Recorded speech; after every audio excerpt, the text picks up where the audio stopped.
Il faut à tout prix qu'on arrête de faire du postpartum un sujet tabou. Ça arrive à beaucoup trop de femmes pour qu'on continue à l'ignorer. Dans cette vidéo, je vous propose de parler du postpartum et de la reprise au travail. Je suis Farma Tasso et j'accompagne les femmes cadres et dirigeantes à élaborer une stratégie d'évolution professionnelle à la suite d'un licenciement économique, d'un PSE, d'une rupture conventionnelle et d'une évolution de poste en interne. Le postpartum, c'est un syndrome dépressif vécu par les femmes juste après leur accouchement. Donc les symptômes, ce sont des symptômes d'anxiété, de tristesse chronique, parfois manque d'appétit, de la tension, du stress, de la colère et un sentiment d'être un peu débordé, voire très débordé. C'est un moment difficile pour les mamans parce que ça arrive à un moment où elles sont censées créer une nouvelle relation avec leur tout petit bébé. C'est un moment très délicat et effectivement, cet état qu'elles vivent intérieur rend ce moment très difficile. Le postpartum, en fait, crée un état de culpabilité vis-à-vis de l'enfant. Donc on a l'impression de ne pas être à la hauteur, de mal faire son job de maman et qu'un petit être innocent empathie. C'est particulièrement dur quand c'est le premier enfant, puisque là, pour le coup, on découvre tout et on se dit: «Mais, qu'est-ce que je suis en train de faire? Je suis une mauvaise mère». Le postpartum, ça peut durer quelques jours à plusieurs mois. L'un des facteurs qui joue sur la durée, c'est notamment le contexte. Alors moi, mon avis, c'est que nos sociétés occidentales sont complètement malades. On a un rythme de vie, surtout en zone urbaine, qui est destructeur de l'équilibre naturel des femmes. Il est impossible de vivre une parentalité heureuse, épanouie, sereine, tant la pression est grande dans les zones urbaines. Je parle aussi bien de la pression économique que des injonctions à être parfait, sans défaut, ni difficultés visibles, et qui pèsent en particulier sur les mères. Dans les sociétés traditionnelles, dites traditionnelles en tout cas, une femme qui accouche n'est jamais seule, elle n'est jamais livrée à elle-même. Elle est toujours entourée de sa famille, de sa belle famille au quotidien et tous les membres, de la famille, on va dire élargie, ont pour mission de favoriser le repos de la maman et du bébé. Évidemment, on est très loin de tout ça aujourd'hui dans les sociétés modernes, mais c'est ce qui respecterait le plus le rythme de la mère et de l'enfant. Donc cet entourage familial, ce cocon autour de la maman et de l'enfant pour les aider à se reposer, c'est vraiment ce qui est le plus adapté au rythme biologique de la mère et de l'enfant. La prise en charge médicalisée de la dépression postpartum traite plutôt les symptômes et ignore les causes. En réalité, le contexte personnel et professionnel sont des éléments et des facteurs supplémentaires qui peuvent aggraver le postpartum. Donc quand je parle de contexte professionnel et personnel, évidemment, je parle notamment de la charge de travail. Par exemple, la majorité des femmes cadres ou dirigeantes reprennent le travail dès les premiers mois après la naissance de l'enfant. Donc en fait, quand on reprend le travail, l'enfant a à peine 2-3 mois, quoi. Donc c'est vraiment tout petit. Et bon, les femmes cadres, les femmes qui ont des postes à responsabilité, qui sont dans des dynamiques d'évolution de carrière, forcément, elles vont plutôt retourner au travail assez vite. On sait en fait qu'avoir un enfant, ça a un impact sur la carrière. Devenir mère, ça a tout de suite un impact sur la carrière. Il y a des études qui le prouvent, hein, d'ailleurs. Le niveau de revenu des femmes, le niveau d'évolution professionnelle, les possibilités d'évolution professionnelle chutent après l'arrivée du premier enfant. D'ailleurs, il y a un documentaire très intéressant que je vous recommande, qui a été fait par Arte, sur justement pourquoi les femmes riches ne courent pas les rues, je crois que c'est ça le titre. Et donc, il parle justement de cette relation qu'il y a entre maternité et développement de carrière. L'arrivée d'un ou plusieurs enfants freine le développement de carrière. Donc les femmes qui évoluent dans le monde corporate, effectivement, on comprend qu'elles reviennent assez vite au travail. Mais le problème, c'est quand on vit un postpartum, surtout s'il dure plusieurs mois, le sentiment d'incompétence et de culpabilité vis-à-vis de son enfant est renforcé quand on reprend le travail assez vite, donc vers les 3 mois de l'enfant. Parce que forcément, on s'en veut de laisser le tout petit à la crèche ou la toute petite à la crèche, à la nounou. On s'en veut de rentrer du travail très tard, épuisé et d'avoir finalement peu d'énergie et de disponibilité mentale pour son enfant. Ou alors, l'inverse, le travail peut aussi être un échappatoire à cette maternité qui est mal vécue suite au postpartum. Et donc, du coup, le fait d'aller travailler, ça nous permet d'échapper en fait à une réalité intérieure qu'on ne veut pas voir et qui nous nuit au quotidien. Donc, effectivement, le travail peut aussi être un échappatoire au postpartum. L'enfant vit tout ça et il le sent et il peut le vivre très mal.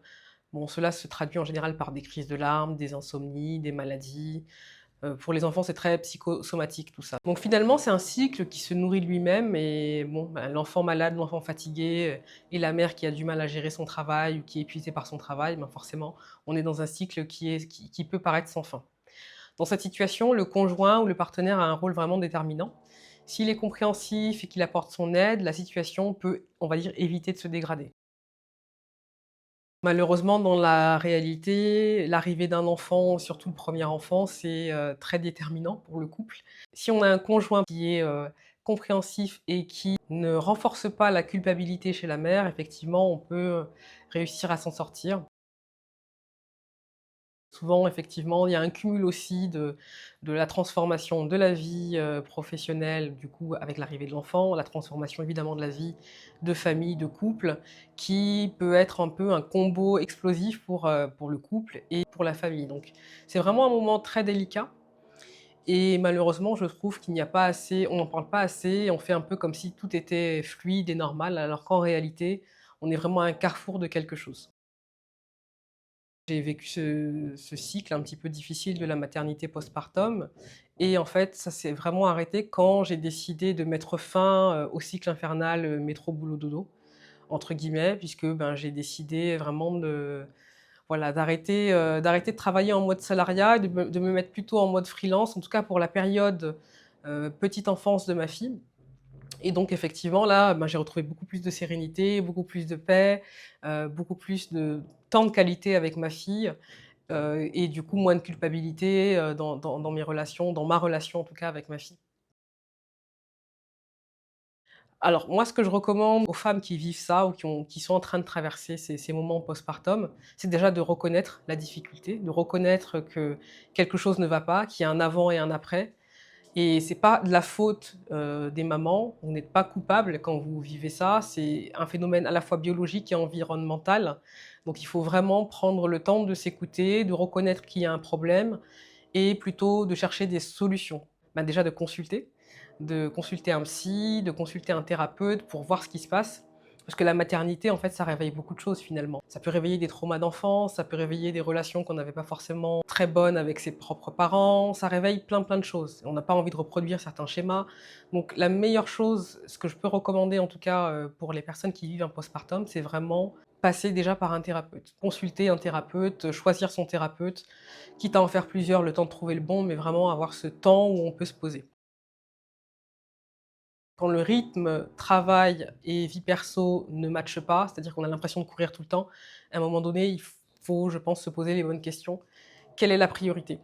Et je pense que pour toutes les mamans, la priorité, c'est l'enfant, c'est la vie de famille, avant la carrière, puisque, la carrière, en fait, on la développe pour pouvoir, s'occuper de son enfant et lui apporter le meilleur, donc et s'apporter aussi le meilleur à soi. Donc, c'est vraiment l'équilibre personnel qui est le plus important.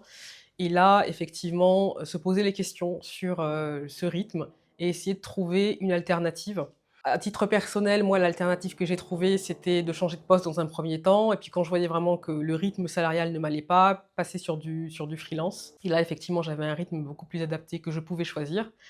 Si ce n'est pas possible pour vous dans un premier temps, peut-être privilégier, je pense, un arrêt de travail. Ça va peut-être pas être très populaire ce que je vais dire, mais à un moment donné, le postpartum, c'est aussi un sujet de santé. Donc si on ne se sent pas bien, si on se sent épuisé, la meilleure chose à faire, c'est quand même de s'arrêter. Parce que finalement, on est à un moment de sa vie où, on peut plus travailler correctement ou en tout cas le travail ne nous nourrit plus comme il devrait et surtout, ça a un impact négatif sur notre vie de famille et sur nos enfants. Donc l'arrêt de travail, prolongé aussi longtemps que possible et le thérapeute éventuellement, même certainement. Le thérapeute, c'est vraiment quelque chose que je recommande fortement. La thérapie et l'arrêt de travail pour pouvoir se retrouver, retrouver son centre, retrouver un rythme qui est adapté à notre corps et aux bouleversements hormonaux qu'on a vécus pendant et après la grossesse. Nos enfants, en fait, on veut qu'ils soient le plus heureux possible et si on donne pas un modèle de femme ou en tout cas de parents à la recherche de ce bonheur, comment eux vont-ils pouvoir être heureux? Nos enfants sont nos miroirs et ils nous renvoient l'image de nous-mêmes, de ce que nous sommes à l'instant T. Votre enfant vous montre que vous n'allez pas bien, donc ça se manifeste par des colères, des crises, ça se manifeste par des maladies parfois. Il y a quelque chose de l'ordre du mal-être de l'adulte qui revient en miroir chez l'enfant. Donc c'est vraiment très important, justement, utiliser ce miroir pour aller mieux, c'est-à-dire aller consulter un thérapeute, prendre du temps pour soi, s'alimenter mieux, faire en sorte de mieux dormir, changer ce qui doit être changé pour retrouver un équilibre et un rythme adapté à soi. Quand on va mieux, quand on se prend soin de soi, les enfants nous le rendent aussi, c'est-à-dire qu'on voit qu'ils vont mieux, moins de maladies, qu'ils ont un rythme qui est plus adapté aussi pour eux. Donc, c'est important de pouvoir prendre soin de soi pour soi-même d'abord et pour son enfant ensuite. Dites-moi en commentaire si c'est un sujet qui vous parle, si le postpartum est un sujet que vous avez vécu ou dont vous avez entendu parler. Je vous remercie pour votre écoute et je vous dis à très bientôt.